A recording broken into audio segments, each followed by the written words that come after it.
Hello my dear students, myself Anuj Singh. I welcome back you once again to my YouTube channel. तो प्यारे बच्चों, आज हम लोग डिस्कस करेंगे आपकी क्लास 11th फिजिक्स का कोर्स स्ट्रक्चर। सीबीएसई ने किस तरह से इसमें आपके कोर्स स्ट्रक्चर को चेंज किया है।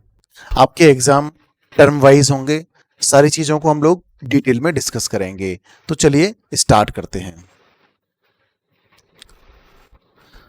तो यहां पर आपके जो टोटल चैप्टर्स हैं आपके सिलेबस में, टोटल चैप्टर्स कितने हैं बच्चों?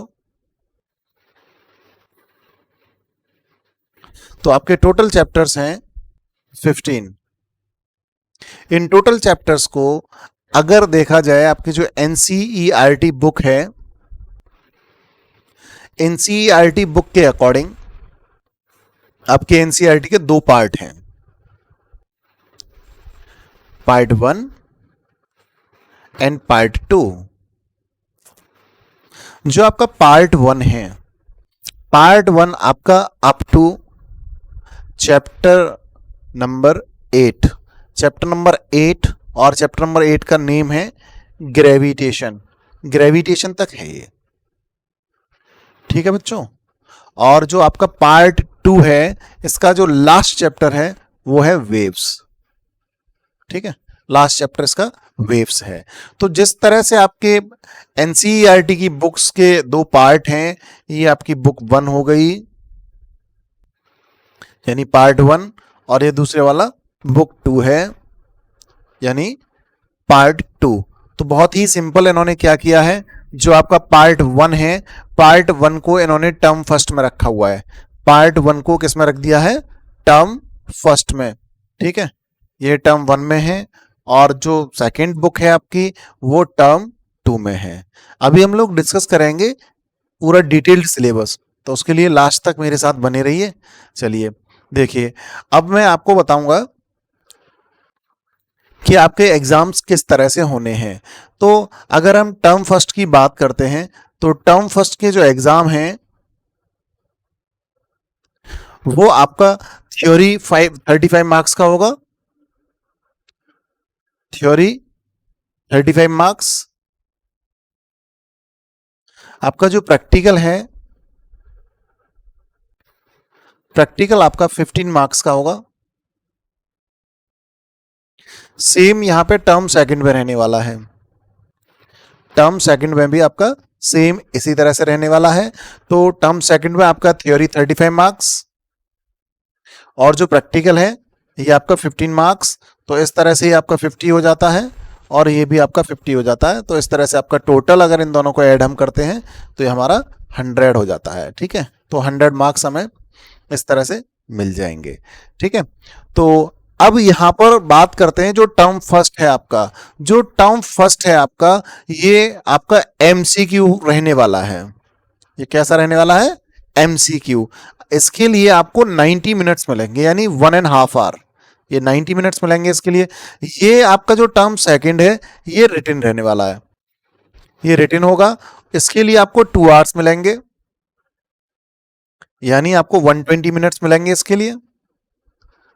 तो ये चीजें आपको ध्यान रखनी है। अब मैं आपको बताऊंगा कि आपको जो प्रैक्टिकल है वो किस तरह से आपको करना है, ठीक है। उस चीज को मैं समझा देता हूं आपको। तो यहां पर हम प्रैक्टिकल के बारे में बात करते हैं।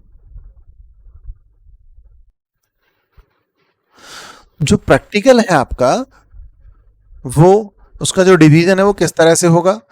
देखिए, आपके दो एक्सपेरिमेंट होंगे, एक्सपेरिमेंट 1, एक्सपेरिमेंट 2। ये आपको अपनी आंसर शीट में नोट डाउन करने हैं, उसमें लिखने हैं आपको जब आपका एग्जाम होगा।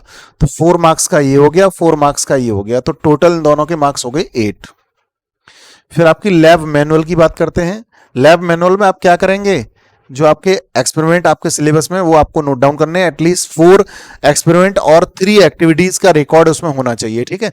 तो लैब मैनुअल 2 मार्क्स की, और आपका जो वाइवा है, वाइवा 5 मार्क्स का होगा। इन सारे मार्क्स को आप ऐड करते हैं, 8, 2 एंड 5, तो ये मार्क्स हो जाते हैं 15।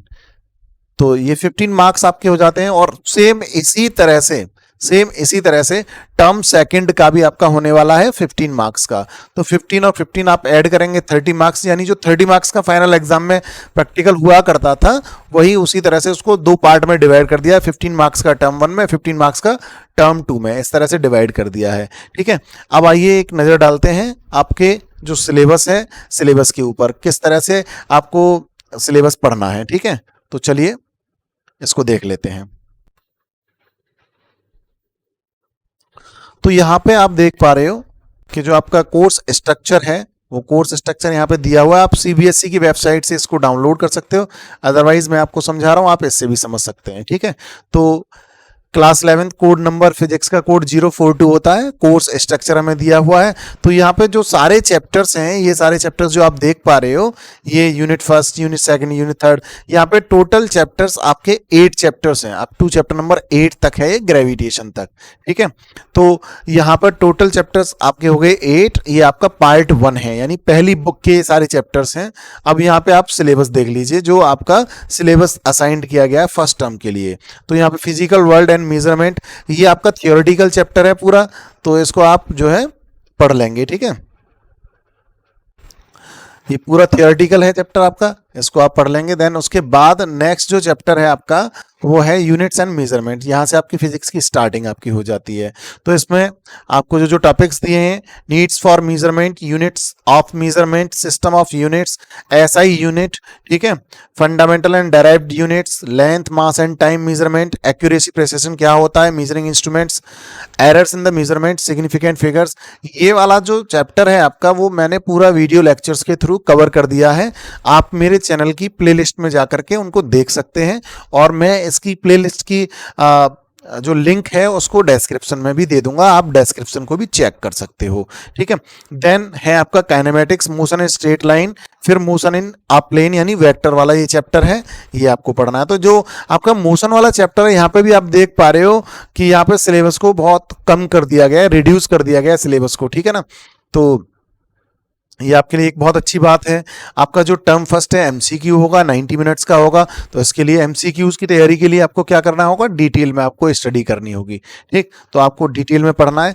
तो ये देखिए नेक्स्ट चैप्टर आपका motion of plane, scalar and vector quantities, displacement vector, general vectors and notation, equality of vectors, multiplication of vectors by real number, addition, subtraction, आप किस तरह से वेक्टर्स को ऐड करेंगे, किस तरह से सब्ट्रैक्ट करेंगे, ये सारी चीज़ें हैं। रिलेटिव वेलोसिटी, यूनिट वेक्टर, एक वेक्टर का रेजोल्यूशन, उसके कंपोनेंट्स में रेक्टेंगुलर कंपोनेंट्स, फिर स्केलर डॉट प्रोडक्ट क्या होता है वेक्टर्स का। ठीक है, स्केलर या डॉट प्रोडक्ट एंड वेक्टर या क्रॉस प्रोडक्ट। ठीक है, तो मोशन ऑफ प्लेन ये आपका प्रोजेक्टाइल वाला पोर्शन है, थोड़ा सा इसमें प्रोजेक्टाइल मोशन आपको दी हुई है। ठीक, यूनिफॉर्म सर्कुलर मोशन ये दिया गया आपको। नेक्स्ट चैप्टर आपका है लॉज ऑफ मोशन, तो ये लॉज ऑफ मोशन का आपका सिलेबस हो गया। देन है वर्क, पावर एंड एनर्जी या वर्क, एनर्जी एंड पावर। ठीक है, देन उसके बाद आपका चैप्टर नंबर 7 आ जाता है system of particles and rotational motion. ठीक है, इस चैप्टर को भी बहुत शॉर्ट कर दिया गया, इसके टॉपिक्स जो हैं वो रिड्यूस कर दिए गए। ऐसे ही आपका चैप्टर नंबर 8 है ग्रेविटेशन, ग्रेविटेशन में भी आपका जो सिलेबस है उसको रिड्यूस कर दिया गया। तो ये आपके लिए बहुत अच्छी खबर है कि आपका जो सिलेबस है वो रिड्यूस हो चुका है और आप आसानी से अपनी तैयारी करिए। मोस्ट प्रॉब्ली जो आपके एग्जाम्स हैं फर्स्ट टर्म के वो नवंबर दिसंबर में होंगे, तो उसके लिए तैयार हो जाइए, अच्छे से तैयारी मत करिए, तैयार रहिए। ठीक है, तो टर्म सेकंड की बात हो रही है, टाइम देखिए 2 आवर्स अभी मैंने आपको स्टार्टिंग में बताया। तो यहाँ पर आपके ये 15 चैप्टर यानी वेव्स तक है, mechanical properties of solids, mechanical properties of fluids, thermal properties of matter, फिर उसके बाद थर्मोडायनेमिक्स है, फिर काइनेटिक थ्योरी केडीजी जिसको हम बोल देते हैं, काइनेटिक थ्योरी ऑफ गैसेस, फिर उसके बाद ऑसिलेशंस और वेव्स, ये वाले चैप्टर्स हैं। तो ये आपका रिटन पोर्शन है, इनका आपको रिटन एग्जाम देना है, और जो आप टर्म फर्स्ट में दे चुके होंगे वो आपका एमसीक्यू बेस्ड रहेगा। ठीक है, फिर इसके लिए सिलेबस आपको दे रखा है, तो आप सिलेबस डाउनलोड कर सकते हो सीबीएसई की वेबसाइट से, cbse.nic.in से आप सिलेबस को डाउनलोड कर सकते हो। प्रैक्टिकल के बारे में मैंने आपको सारी चीज़ें समझा दी, उम्मीद करता हूँ आपको ये चीज़ें समझ में आ गई होंगी। ठीक है, तो चलिए मिलते हैं नेक्स्ट वीडियो लेक्चर में। इस वीडियो को लाइक करिए, शेयर करिए, चैनल को सब्सक्राइब करना ना भूलें। ओके, तब तक के लिए थैंक यू, मिलते हैं नेक्स्ट वीडियो में।